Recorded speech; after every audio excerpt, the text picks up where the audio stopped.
Okay, good day everyone. Since natapos na natin ang quartile of group data, magpo-proceed na tayo sa decile of group data.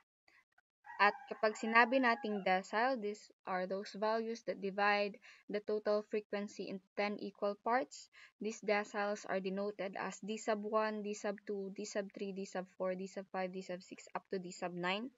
And this d sub 1 to d sub 9 is have equivalent percentage. Pag sinabi nating d sub 1, that is 10%, pag 2, 20%, pag 3, 30%, hanggang sa 9, which is 90%. Okay, so huwag kayong malilito when it comes to the interpretation of decile, quartile, and percentile. Pag sinabi nating quartile naman, that is 25%, 75%, and 50% and 75%. Kapag decile, tigti 10 yan. Kapag percentile naman, tigwa 1%. So, pag P35, that is literally 35%. Okay? For the general formula of the deciles of group data, kung makikita natin ang pagkakaiba lang nila is this. Okay? Kung makikita natin ang pagkakaiba lang nila ay ito, wherein this is denoted or this formula is used in finding the quartile class. Okay? Kasi sa quartile, ang nakikita natin dito is 4. And dito naman sa decile, since that is divided into 10 equal parts, that is 10. Okay? So, wag sana tayong malilito dito banda. But then, sa general formula ng quartile, decile is halos parehas lang. So, kung makikita natin, dito, ang quartile, QK is equal to LB plus quantity KN over 4 minus CFB over FDK multiplied to I. So, kung makikita nyo na ang pagkakaiba lang nilang dalawa is this, ito lang mismo. Ito lang talaga. So, kung mag-exam na kayo, you can memorize the formula LB plus quantity KN over kung ano yung hinahanap kapag decile, D10, kapag quartile, edi 4, minus CFB divide to the frequency kapag quartile, edi Q ang ilagay nyo sa Q sub K, kapag decile naman, D sub K, multiplied to our interval. Okay? Wherein LB again is the lower boundary of the decile class. Since nasa decile na tayo, papalitan na natin yung letter doon na decile. So, D, that is D. So, Rn naman is the total frequency, cumulative frequency B, wherein that is the cumulative frequency of the class before. Again, before ha, kasi ayokong magkamali kayo doon sa CFB kasi pag nagkamali kayo dyan, ruined na lahat. So, lagi nating tatandaan that CFB stands for before the cumulative frequency of the decile class. And then, FDK stands for frequency of the decile class. Yung frequency niya mismo. Yung kung saan yung nakabox, doon makikita nyo na kung ano yung frequency niya, yun na mismo. And I is the class interval. As I've said, kung walang class interval, you can subtract from the lower class limit yung highest doon and then yung kasunod niya. Ganon din naman kung gusto nyo sa upper class limit. Yung highest doon and then yung sa baba niya. And then K, dito na, ito lang talaga yung mababago because nth decile where n is equal to 1, 2, 3 to 9. Sa quartile, that is 1, 2, 3 kasi nga hanggang quartile 3 lang naman ang hinahanap. Since ang K natin, ang hinahanap na sa decile is hanggang decile 9, so ang K din natin is 1, 2, 3 to 9. Okay? Now, let's have an example. Due to the rising number of late students, the school decided to survey the time to travel to school of 50 students and calculate the D sub 3 and D sub 6 of the time to travel to school of 50 students. So, that is the time to travel to school. Lagi nating tatandaan kung ano yung binabanggit sa problem. Dahil magagamit natin yan sa pag-interpret ng data. Now, as you can see, this is the table. As I've said nga, hindi ko naman na kayo papagawan ng frequency distribution table out of 50 gathered data and then mag-arrange kayo. Meron ng nagawa dito na table, that is time travel to school in minutes. So, meron tayong 10 na interval. So, from 1, which is the lowest, magbibilang tayo ng 10. So, 1, 2, 3, 4, 5, 6, 7, 8, 9, 10. Okay? And then after that, another 10 again, which is 11 to 20. 11 plus 10 is 21. 21 plus 10 is 31. 31 plus 10 is 41. Same as in the upper class limit, which is 20. 10 plus 10 is 20. 20 plus 10 is 30. 40 plus 10 is 50. As I've said, kung ganito lang ang makikita nyo, ito lang. Where is the pen? Oo. Ito. Ito lang ang makikita nyo. And ano kaya yung interval nito? You can use this one. From the highest score na na-obtain natin, pwede tayong mag-rely dito sa lower class limit. Pag subtractin lang natin yan, 41 minus 31 is 10. So, our interval is 10. Ganon din naman kung gusto nyo sa upper class limit, 50 minus 40 is 10. So, dun naman tayo sa frequency.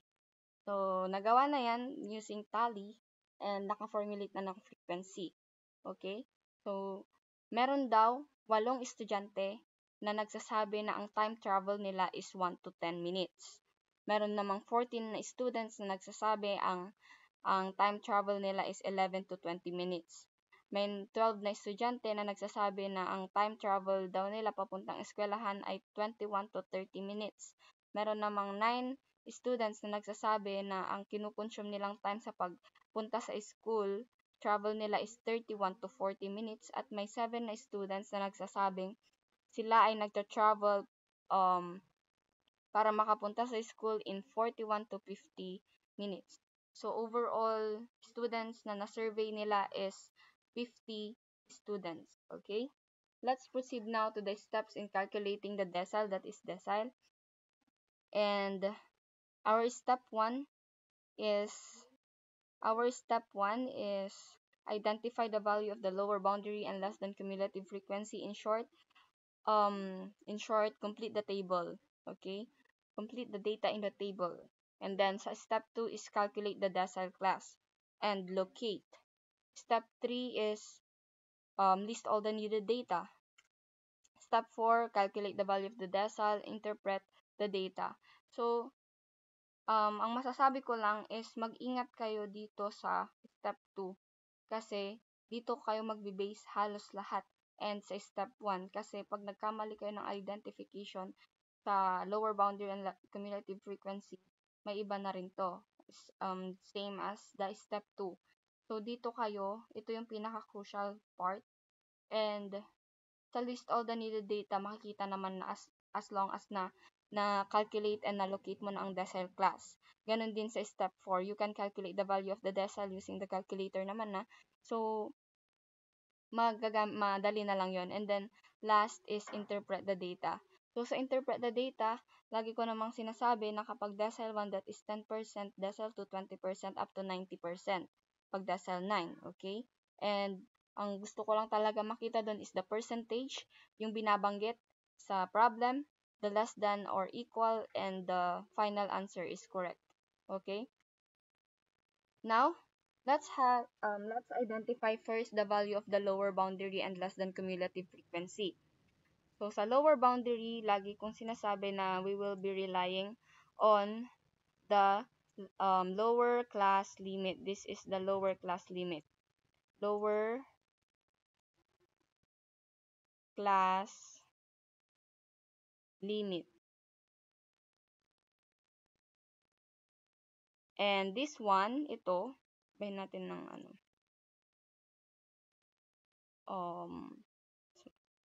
and this one is called upper class limit.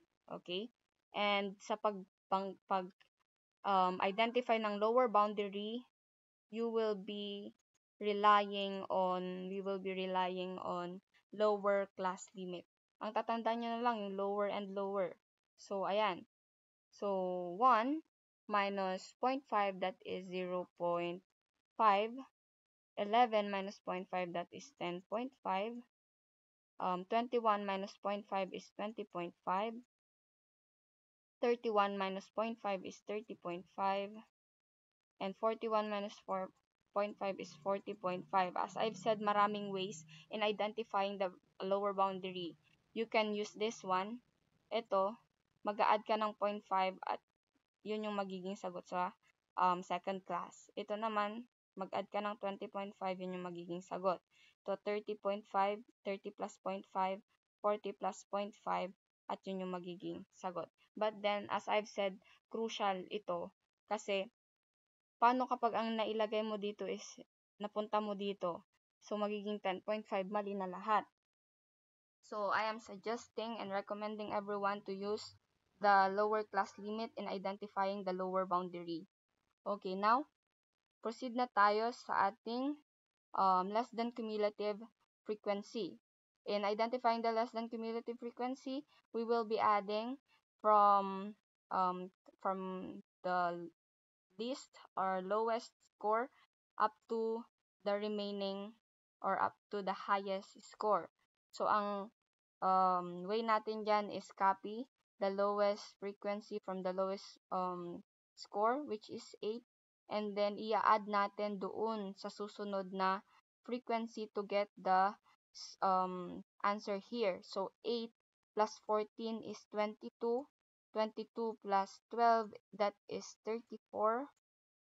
And then, i-add mo doon sa 9, which is 34 plus 9 is 43. And 43 plus 7, that is 50. So, as I've said, malalaman lang natin na tama ang sagot natin kapag nag-jive yung N at dun sa last.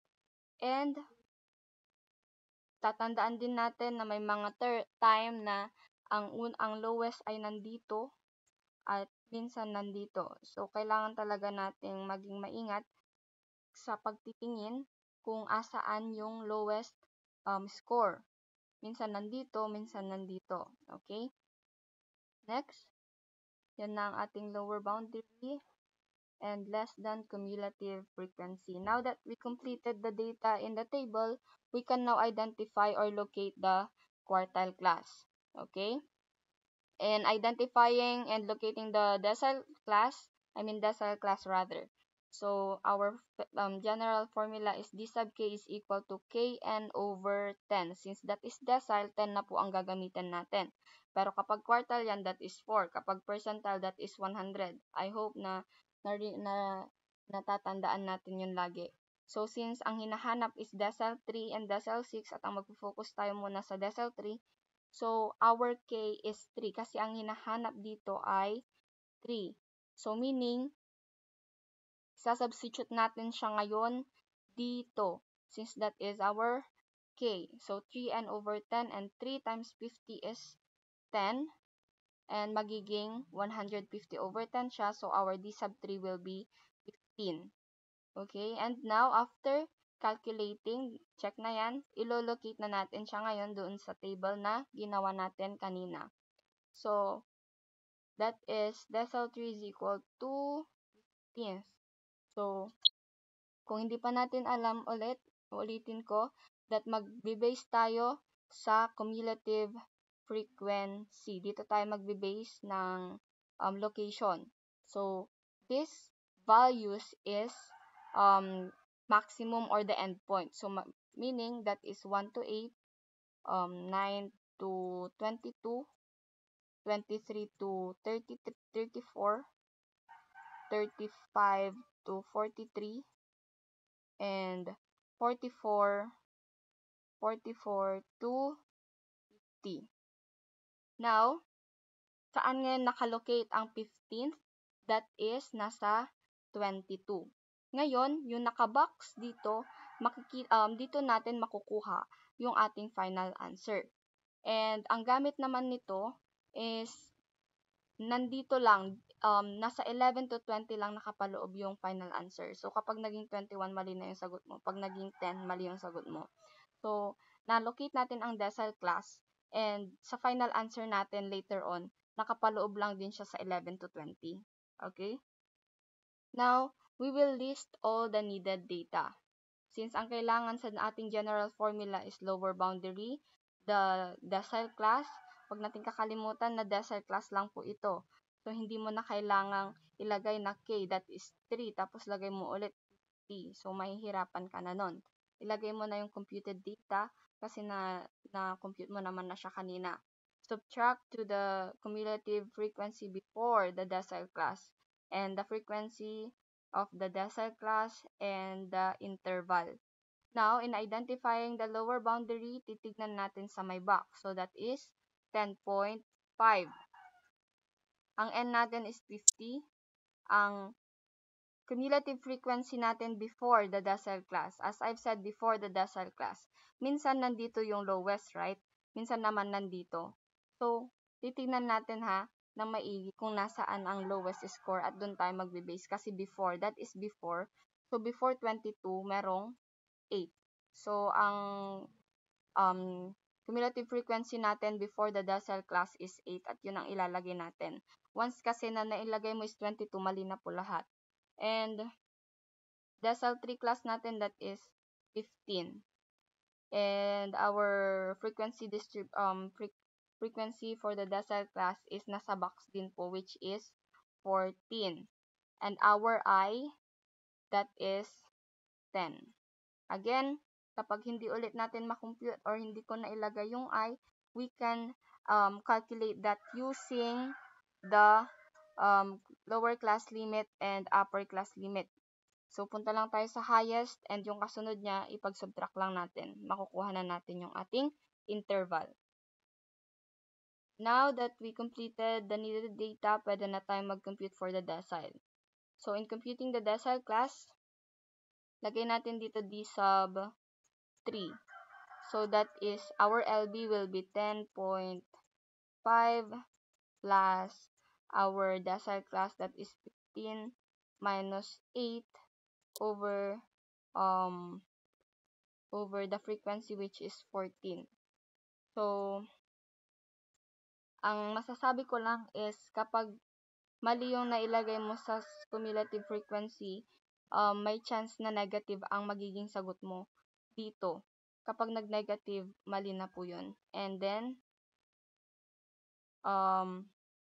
our I will be 10.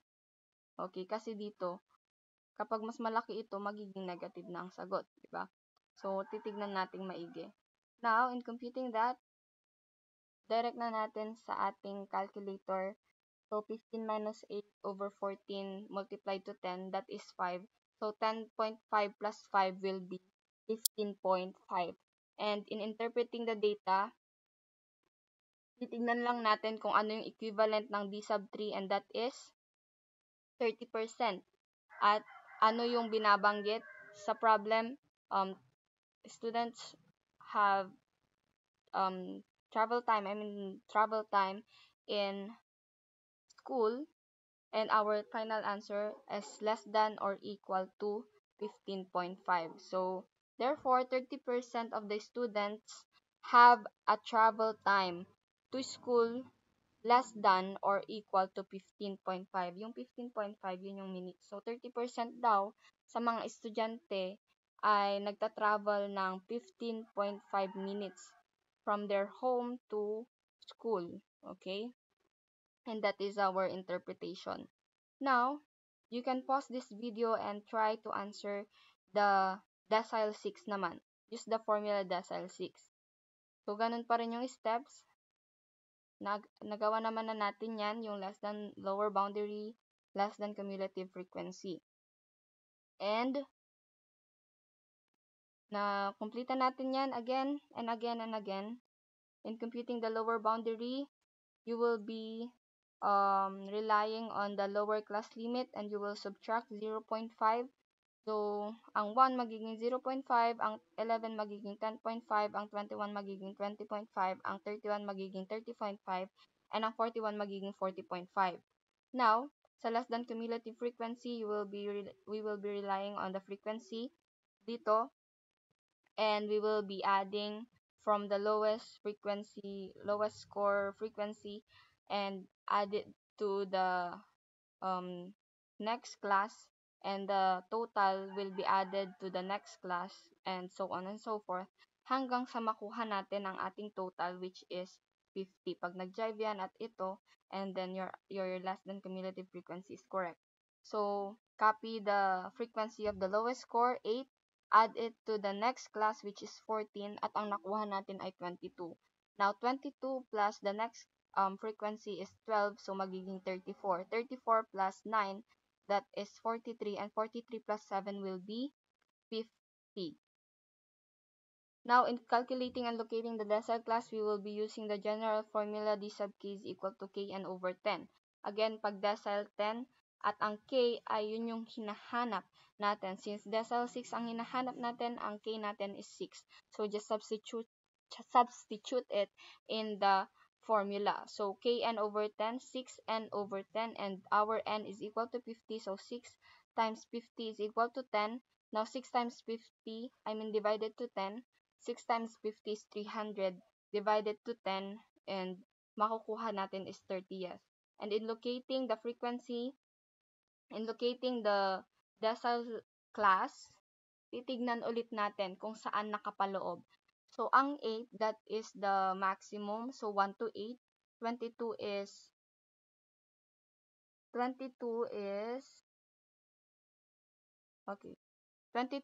9 to 22. So, nabanggit na ba ang 30? Not yet. Now, proceed tayo sa susunod. That is 23 to 34. So, ang 30 nabanggit na sa 23 to 34 since 23 is equal to 24, 25, 26, 27, 28, 29, 30 up to 34. Nabanggit na po ang decile 6 class. So, mababanggit na natin siya.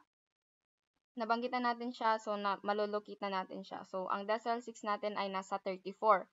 And the data that we need ay makukuha lang din natin dito sa mga nakabox, except the cumulative frequency before the decile class. And ito, magagamit natin to as basis sa ating final answer. So, ang final answer natin is nakapaloob lang po sa 21 to 30. Okay. For the step 3, we will list all the needed data. So, our lower boundary will be 20.5, our n will be 50, and our cumulative frequency before the decile class. Again, that is before the decile class. So, since 34 po ang ating cumulative frequency, our cumulative frequency before the decile class will be 22. And our decile 6 class will be 30, and our frequency for our decile 6 will be 12, and our I is 10. Okay? Now that we completed all the needed data, we can now compute the decile 6 value, and the answer that we got is 27.17. Since kung wala pang fraction button yung calculator nyo, you can use the process like this sa calculator nyo. Una, this one, 30 minus 22, and then the answer, divided to 12, and then the answer, and then multiply to 10. Yung mga wala pang calculator. So, 30, again, 30, subtract it to 22, and then the answer. After you got the answer, you will divide it into the frequency, which is 12, and then the answer, and then multiply it to 10, and you will, at makukuha natin is 6.666667, and that answer ay i-add na natin sa lower boundary natin, which is 20.5, and we will and our final answer will be 27.17. Okay? Now, in interpreting the data, again, kukunin muna natin ano yung equivalent percentage ng decile 6. Again, that is 60%. And ang binabanggit sa problem is that students' travel time to school, and that is less than or equal to our final answer, which is 27.17. Therefore, our interpretation for this data is Therefore, 60% of the students have a travel time to school less than or equal to 27.17. This means that 60% of the students daw ay nagta-travel, ang travel time nila to school ay 27.17 minutes. Most of the students na yon sa mga na-survey nila. Okay? Now, try to solve this naman. Kung gusto nyong mahasa pa yung pagsosolve nyo and mas easy na lang sa inyo ang pagsosolve, then you can try to solve this at your home. And hindi ko na din iano to step by step. So, I will be giving the solution. So, sobrang dami na nito kasi that is the height in centimeter, right? That is the height in centimeter. Let's say that this is the height of the students. Okay? So, sa lower boundary, we will just subtracting the lower class limit in 0.5. So, ayan. Katulad nito, na ang lowest score na naman ay nasa bottom. At yung una nating example, ang lower class limit natin ay nasa taas. So, dito titignan natin kung asan yung lowest score. So, dito, that is 150 to 178 ang ating lower class limit. Meaning, dito tayo magsusubtract ng 0.5.